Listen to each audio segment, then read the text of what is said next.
Welcome, Talk Hospitality to me. I'm your host, Farouk Rajab, and with me, my co-host, Victoria Majakamo. Good morning, Victoria. Good morning, Farouk. I know we're saying good morning. I know, It's an early episode today. That sounds wrong. But we had to, I know, we had to change our entire lineup because we have such a wonderful special guest, my good friend Mike Axiotis, the chair of the National Restaurant Association Board and a multi-unit operator from our neighboring state in Pennsylvania. I don't know if Pennsylvania is Pennsylvania a neighboring state. We can make it today. We'll make it It's a neighboring close state. enough, right? Yeah. Yeah. It's It's not close too enough. far. Close enough. How long of a drive was it for you?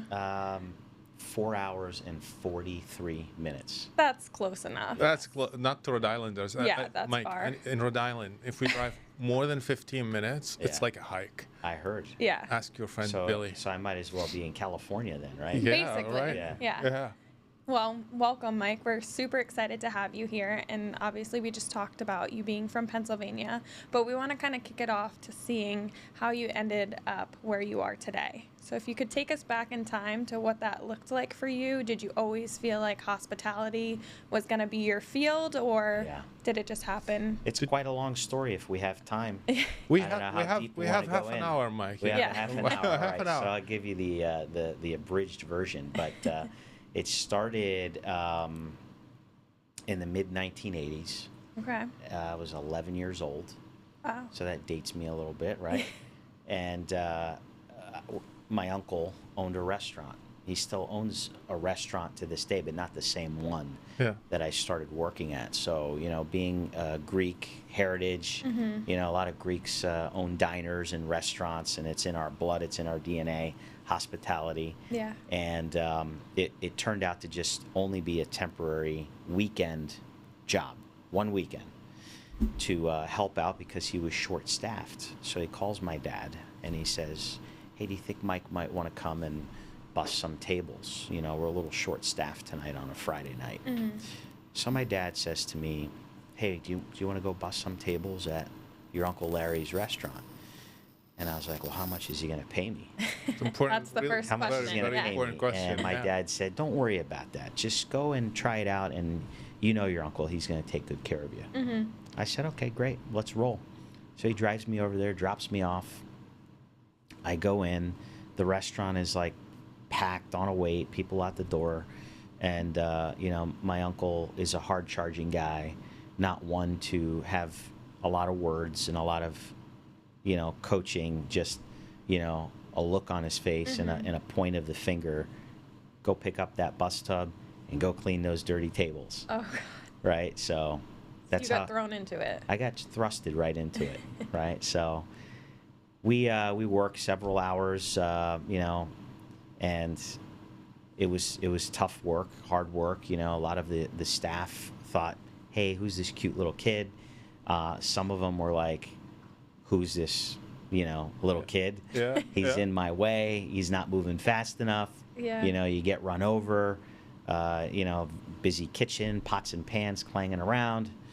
And then by the end of the night, we're like wrapping up, we're cleaning up, floors are being mopped, and all of a sudden I have a line of waitresses that were waiting to stuff, tips in my pocket. Tip So you I out. have- Yeah. So I have all these cute girls like stuffing cash in my pockets, pinching my cheeks, saying, "Oh, what a cute little boy." And that's when Right. you knew hospitality was for you, right? Yeah. I was like, I "Hey, think it's I a like cheek this. pinching. Yeah, this is really cool. What could, be better than this, right?" So my uncle says to me, "You did a good job. What time are you coming back tomorrow?" Ah, you got a second shift. Yeah, so I got a second shift and then a third shift. And then how about next weekend and then the weekend after that? And before you know it, here we are, Yeah, here we 40 are. plus years later, and Yeah. I never looked back. So that's how it started, and then Wow. it evolved into, my uncle was the kind of guy that would always just, if he saw talent, you wouldn't get a lot of praise, you would just get opportunity. All right, so now I'm going to move you into the kitchen, in the dish pit.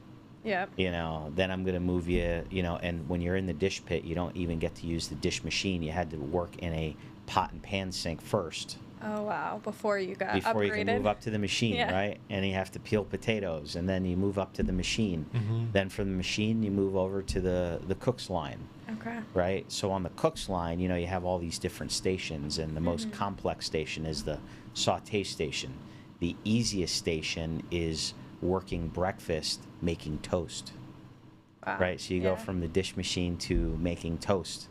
So I would sit there on a Saturday and a Sunday morning, and all I would be doing is feeding bread into a toaster and buttering, bread and bagels and toast all day long. That was my job. Wow.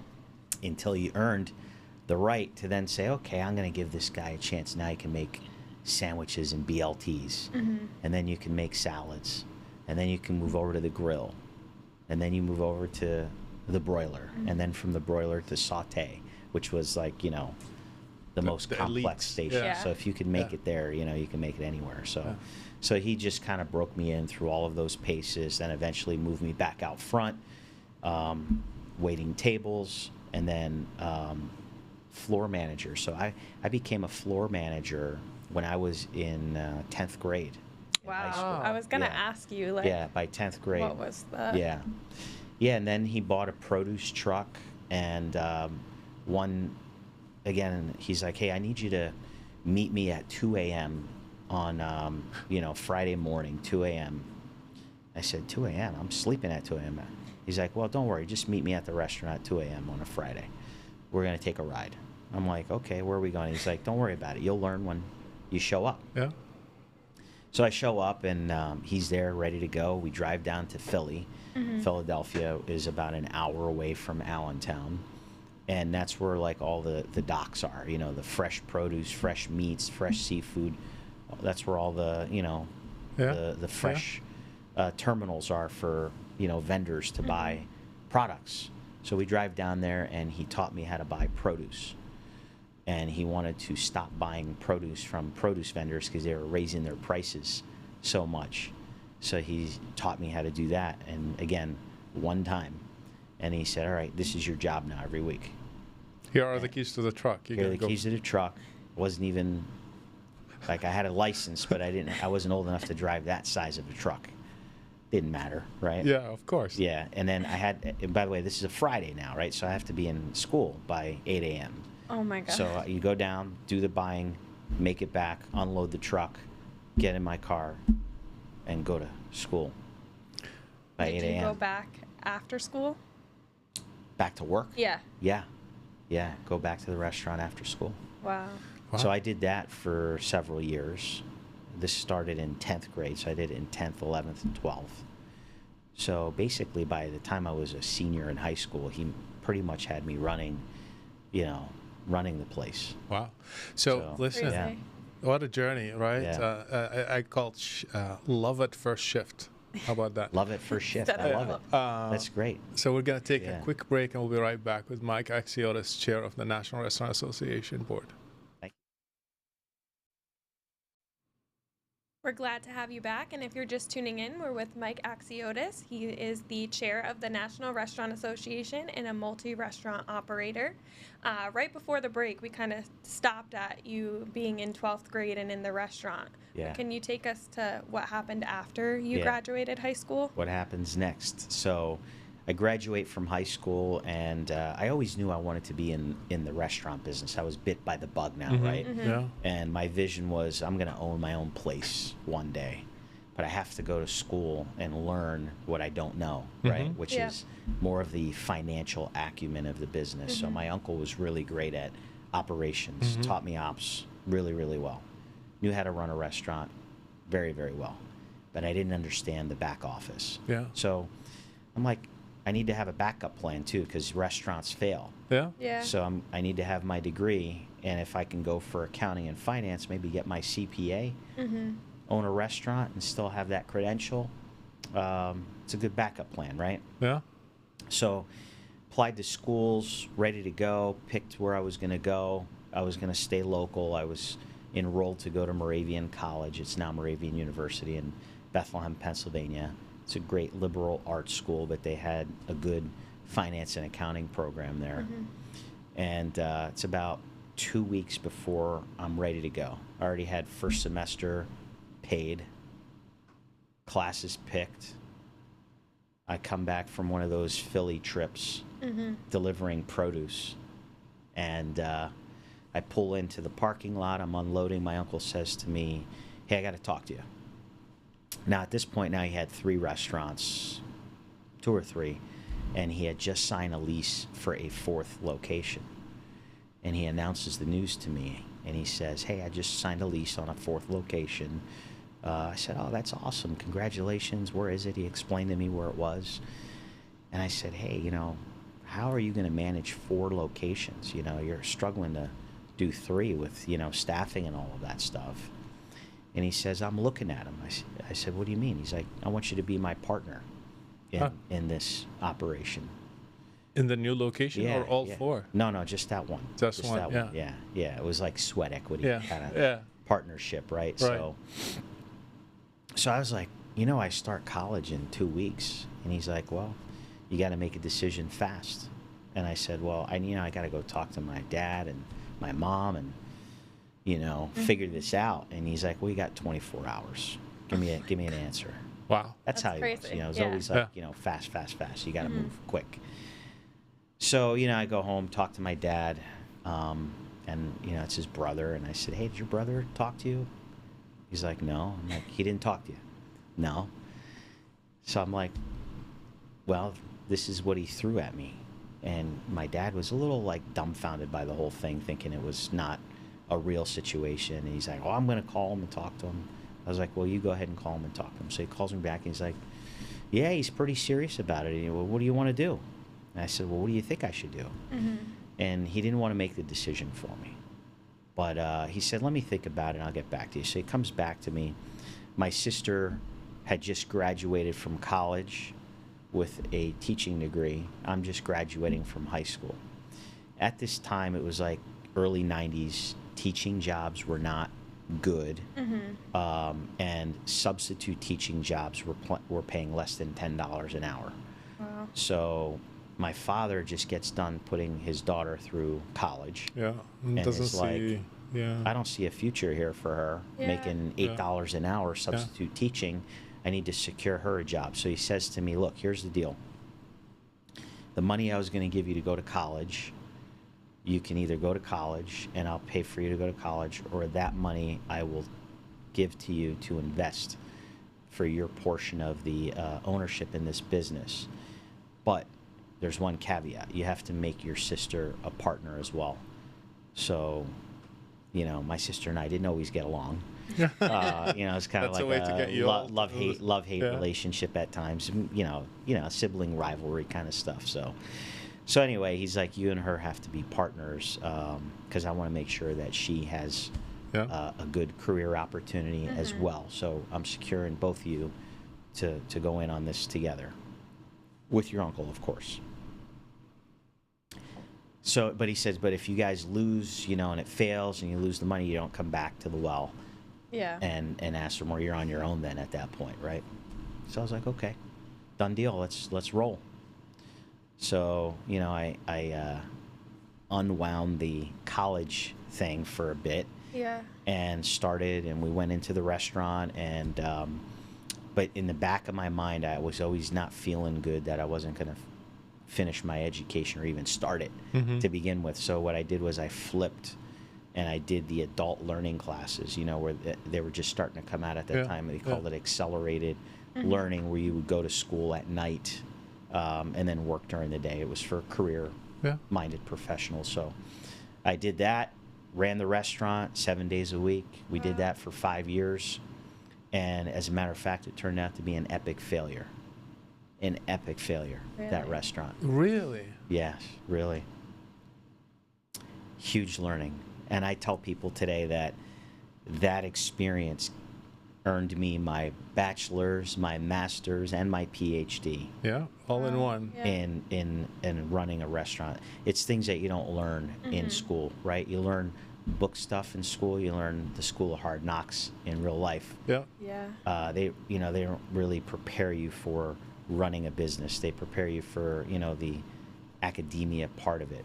Not to say that there's anything wrong with that, but I'm just saying that what I am doing today, like that failure, set me on the path to where I am today. And if I don't think I would be where I am today, and I wouldn't have the success that I have had in my career, if I didn't have that failure. And I believe that failure is a stepping stone to success. And I've had a lot more failures along the way, even in the career that I'm in today. But, you know, it's the tuition that you pay. Yeah. For your learnings and your experiences and your failures is the tuition you pay for becoming wiser and more experienced and better at what you do. Wow. Wow, what a fascinating story. So we're Yes. going to take a quick break, and we'll be right back with the chair of the National Restaurant Association, Mike Axiotis.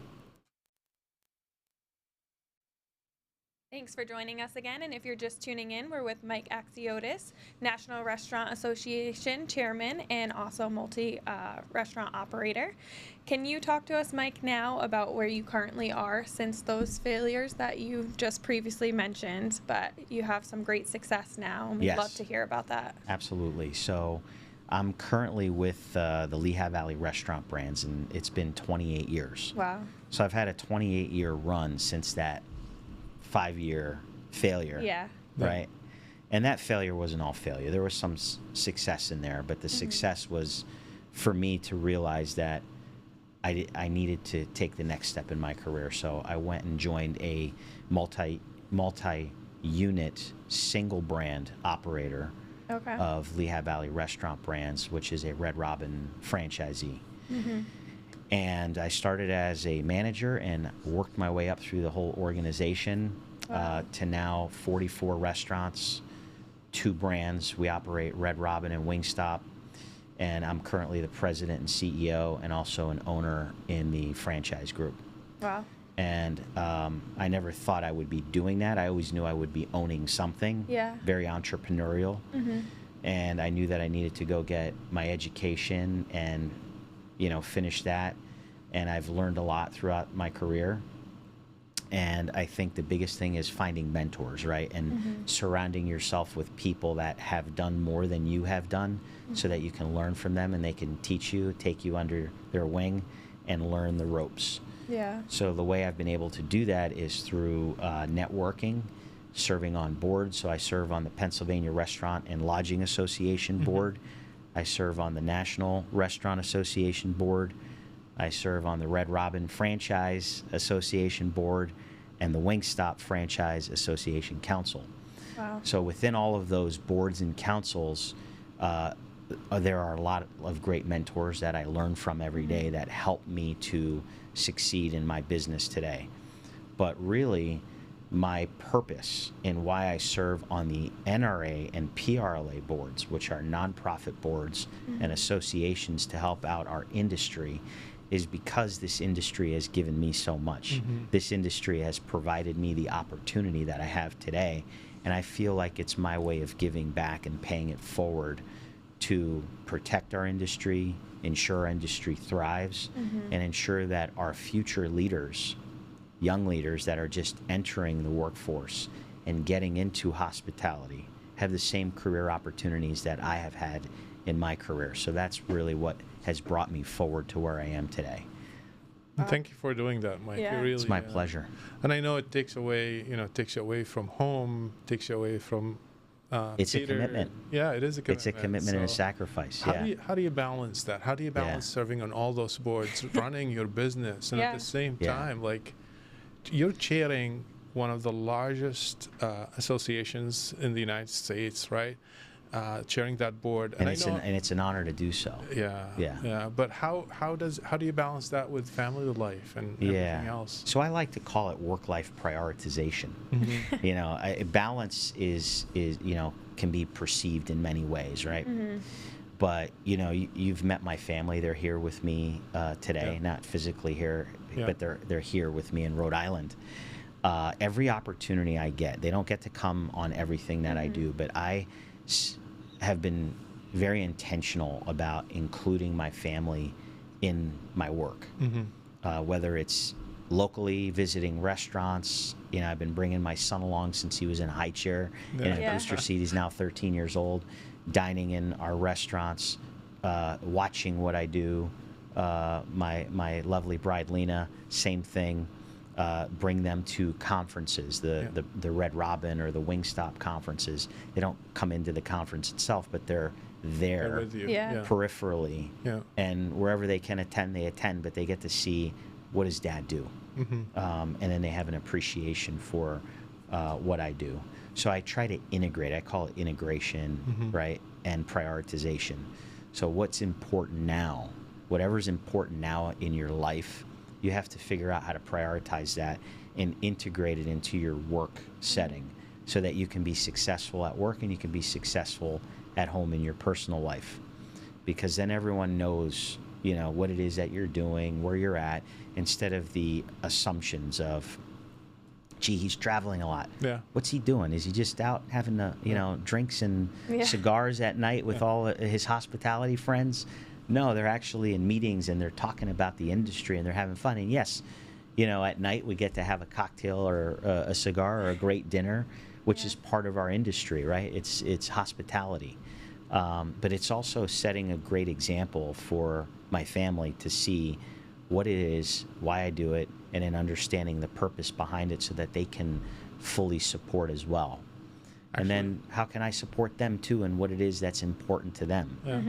And no, it's the reality of what we do, right? So, and we appreciate you, Mike. Appreciate your friendship and your leadership on the association board. My pleasure. But if you go back and see that 11-year-old kid that fell in love with hospitality at the first shift, and would you tell him to do something different?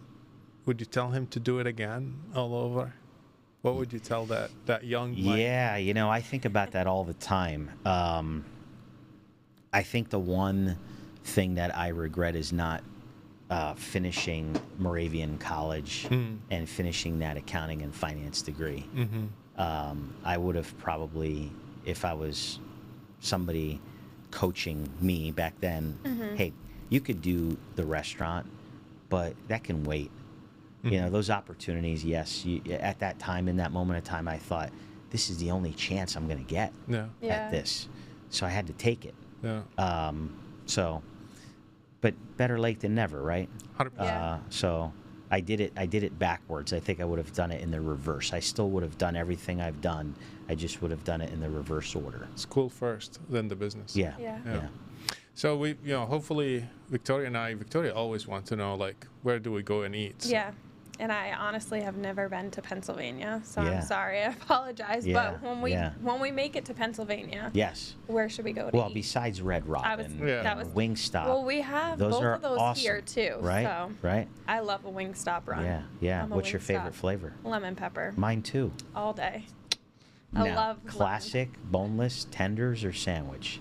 I like the classic. Okay, great. But I'll do boneless too. Yeah. I'm not a sandwich girl. Okay. My husband will eat a sandwich. Okay. But Great. And then Red Robin. I prefer flats. Are you a burger person too? I am a burger person, but I'm kind of like it depends on my mood type of burger. Yeah. I'll go from one extreme to another. So. Yeah. But you have that at Red Robin. So we do. We have a lot of variety. Yeah. But from an independent standpoint, in Pennsylvania, you know, our two favorite restaurants are Yanni's Taverna, Of course. which is a Greek restaurant, right? So they have, you know, fresh whole fish and octopus and, you know, saganaki, the flaming cheese and all that stuff, which is awesome. And then my cousin owns a seafood restaurant called Yule's Oyster House. It's over 100-year-old brand that him and his father bought in the 1980s, but it has a lot of like Portland, Maine type of feel to it. Fresh seafood. So, you know, you get your variety of seafood and Greek. And we have a lot of other favorites too. So we'll have to take you on a food tour. Yeah. You'll have to come to Pennsylvania. Say no more. Sign me up. We'll take you on a food tour around eastern and central Pennsylvania and introduce you to a lot of great operators.